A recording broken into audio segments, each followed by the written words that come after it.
Hello दोस्तों, मैं doctor Sanju और मेरे इस यूट्यूब चैनल में आपका बहुत बहुत स्वागत है। दोस्तों, आज हम बात करने वाले हैं बच्चों से रिलेटेड एक और बहुत ही कॉमन प्रॉब्लम के बारे में, जिसको बर्थ एस्फेक्सिया के नाम से जाना जाता है। बर्थ एस्फेक्सिया का मतलब होता है प्रेगनेंसी के दौरान या डिलीवरी के दौरान या डिलीवरी के जस्ट बाद अगर नवजात शिशु में बच्चे के अंदर ऑक्सीजन की कमी हो जाती है, उसे ऑक्सीजन नहीं मिलती है, तो इस कंडीशन को बर्थ एस्फेक्सिया कहा जाता है। जैसे कि मैंने अभी अपनी लास्ट वीडियो में बताया था कि अगर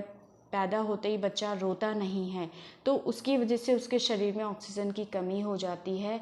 इसी को हम बर्थ एस्फेक्सिया बोलते हैं। और आप सभी को पता है कि ऑक्सीजन हमारे शरीर के लिए कितनी ज़्यादा ज़रूरी होती है। तो अगर कुछ सेकंड के लिए भी बच्चे को ऑक्सीजन मिलना बंद हो जाए तो बच्चे के शरीर के ऊपर इसके बहुत सीरियस कॉम्प्लिकेशन डेवलप हो सकते हैं। तो आज के इस वीडियो में हम इस बर्थ एस्फेक्सिया के बारे में ही बात करने वाले हैं कि ये बर्थ एस्फेक्सिया आखिर किन कारणों की वजह से बच्चे के अंदर डेवलप हो सकता है। तो दोस्तों, बर्थ एस्फेक्सिया का मतलब होता है कि प्रेगनेंसी के दौरान या डिलीवरी के दौरान या डिलीवरी के जस्ट बाद अगर बच्चे को ऑक्सीजन नहीं मिलती है तो ऐसी कंडीशन को हम बर्थ एस्फेक्सिया कहते हैं, यानी कि बच्चे के शरीर के अंदर ऑक्सीजन की कमी होना। ये एक बहुत ही सीरियस प्रॉब्लम होती है और ये एक बहुत बड़ा कारण होता है इंडिया के अंदर नियोनेटल डेथ का, यानी कि डिलीवरी के दौरान अगर बच्चे की डेथ हो जाती है या डिलीवरी के जस्ट बाद बच्चे की डेथ हो जाती है तो इसका सबसे बड़ा कारण होता है बर्थ एस्फेक्सिया, बच्चे के शरीर को ऑक्सीजन नहीं मिलना। तो इसलिए इस टॉपिक के बारे में बात करना बहुत ज़्यादा ज़रूरी है। तो ये बर्थ एस्फेक्सिया जो होता है ये किन कारणों की वजह से हो सकता है? तो देखिए, इसके बहुत सारे कारण प्रेगनेंसी से रिलेटेड होते हैं। यानी कि अगर प्रेगनेंसी के दौरान कुछ कॉम्प्लिकेशन डेवलप हो जाए, जिसमें सबसे कॉमन जो कारण होता है वो होता है कि प्लेसेंटा या अम्बिलिकल कॉर्ड में किसी तरह की कोई प्रॉब्लम हो जाती है, तो उसकी वजह से बच्चे को ऑक्सीजन सप्लाई कम हो जाती है। क्योंकि आप सभी को पता है कि जो नाल होती है वो एक कनेक्शन होता है मदर और बच्चे के बीच में। तो अगर इन दोनों ही में कोई प्रॉब्लम हो जाती है तो बच्चे को ऑक्सीजन नहीं मिल पाती है। जैसे कि अगर किसी भी वजह से नाल दब जाती है, अम्बिलिकल कॉर्ड का कंप्रेशन हो जाता है, तो उसके दबने की वजह से बच्चे को ऑक्सीजन नहीं मिलेगी। अगर अम्बिलिकल कॉर्ड बच्चे की डिलीवरी से पहले शरीर से बाहर निकल जाती है, बच्चेदानी से बाहर निकल जाती है, तो उसकी वजह से भी अम्बिलिकल कॉर्ड या नाल के ऊपर दबाव पड़ता है, जिसकी वजह से बच्चे को ऑक्सीजन नहीं मिल पाती है, उसे प्रॉब्लम हो सकती है।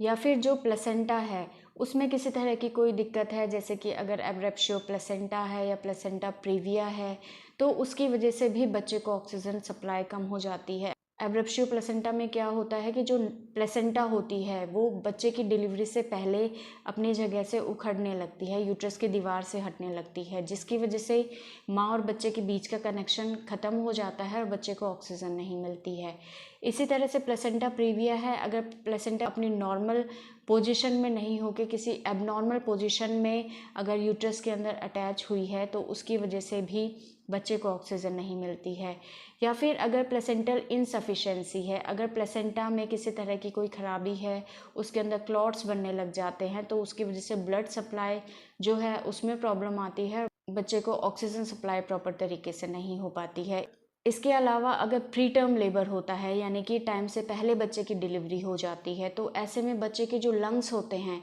वो फुली मैच्योर नहीं हो पाते हैं और डिलीवरी के बाद बच्चे को सांस लेने में दिक्कत हो सकती है। या फिर प्रोलॉन्ग लेबर या डिफ़िकल्ट लेबर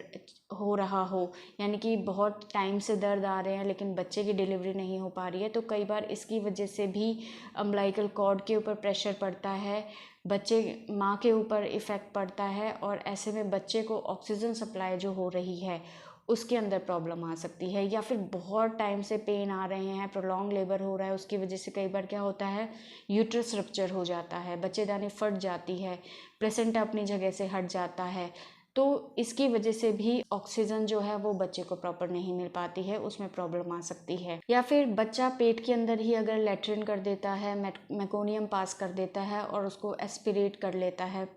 पी लेता है, तो उसकी वजह से भी बच्चे में बर्थ एस्फेक्सिया की प्रॉब्लम डिलीवरी के बाद हो सकती है, डिलीवरी के टाइम पे हो सकती है। इसके अलावा अगर प्रेगनेंसी के दौरान मदर को किसी तरह का कोई इन्फेक्शन है और बहुत लंबे टाइम से है तो उसकी वजह से भी ये प्रॉब्लम डेवलप हो सकती है, या मदर का ब्लड प्रेशर अगर बहुत ज़्यादा रहता है या बहुत कम रहता है तो इन दोनों ही चीज़ों का इफ़ेक्ट ऑक्सीजन सप्लाई के ऊपर पड़ता है। इसके अलावा अगर मदर ही एनीमिक है, उसके अंदर ही खून की कमी है, तो ये भी एक बहुत बड़ा कारण होता है जिसकी वजह से बच्चे को ऑक्सीजन सप्लाई कम रहती है। इसके अलावा अगर मदर डायबिटिक है या उसको पहले से हाइपरटेंशन या थायराइड की प्रॉब्लम है तो भी चांसेस है कि बच्चे को इस तरह की प्रॉब्लम हो सके। अगर मदर बहुत लेट एज में प्रेग्नेंट होती है, यानी कि आफ्टर 35 ईयर, 35 की उम्र के बाद अगर वो कंसीव करती है, तो ज़्यादा एज में प्रेगनेंसी कंसीव करने से भी मदर में कॉम्प्लिकेशन जैसे कि हाइपरटेंशन, डायबिटीज़ या प्लेसेंटा प्रीविया, एक्लेम्सिया, इस तरह की कॉम्प्लिकेशन डेवलप होने के चांसेस ज़्यादा हो जाते हैं। और ये सभी कारण बच्चे के अंदर ऑक्सीजन सप्लाई को कम कर देते हैं। इसके अलावा अगर मल्टीपल प्रेगनेंसी है, पेट के अंदर 2 या 2 से ज़्यादा बच्चे हैं, तो वो भी कहीं ना कहीं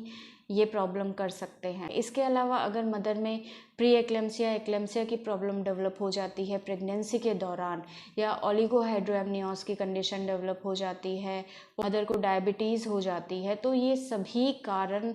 कहीं ना कहीं ऑक्सीजन सप्लाई में प्रॉब्लम कर सकते हैं, जिसकी वजह से बच्चे को ऑक्सीजन कम पहुंचती है, प्री डिलीवरी के चांसेस डेवलप हो सकते हैं, और ये कहीं ना कहीं बर्थ एस्फेक्सिया का एक कारण भी हो सकते हैं। तो इन कारणों की वजह से होने वाले बच्चे में डिलीवरी के दौरान या डिलीवरी के बाद ऑक्सीजन सप्लाई प्रॉपर तरीके से नहीं हो पाती है, कोई कॉम्प्लिकेशन डेवलप हो जाता है, जिसकी वजह से बर्थ एस्फेक्सिया जैसी कंडीशन बच्चे के अंदर दिखाई दे सकती है। तो ये सभी कारण जो होते हैं ये बहुत सीवियर कॉम्प्लिकेशन डेवलप कर सकते हैं होने वाले बच्चे के अंदर। इसकी वजह से बच्चे के ब्रेन में डैमेज हो सकता है, जिसकी वजह से बच्चे को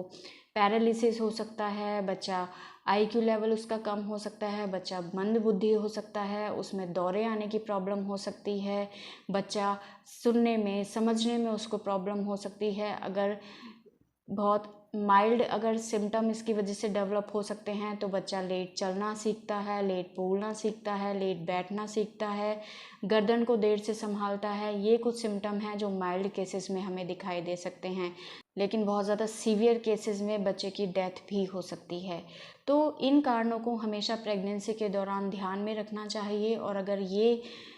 कारण आपके शरीर में प्रेगनेंसी के दौरान दिखाई दे रहे हैं तो इनका टाइम रहते ट्रीटमेंट लेना बहुत ज़्यादा ज़रूरी है। तो हमारी नेक्स्ट वीडियो में हम इसी टॉपिक के बारे में बात करेंगे कि बर्थ एस्फेक्सिया जैसी सीरियस प्रॉब्लम आपके बच्चे में डेवलप ना हो, इसके लिए आप प्रेगनेंसी के दौरान किन चीज़ों का ध्यान रखें। आज की वीडियो में बस इतना ही। अगर इस वीडियो से रिलेटेड आपके किसी तरह के कोई सवाल हैं तो आप हमें कमेंट कर सकते हैं, और हमारे आने वाली वीडियोस को देखने के लिए हमारे इस चैनल को सब्सक्राइब ज़रूर करें। Thank you.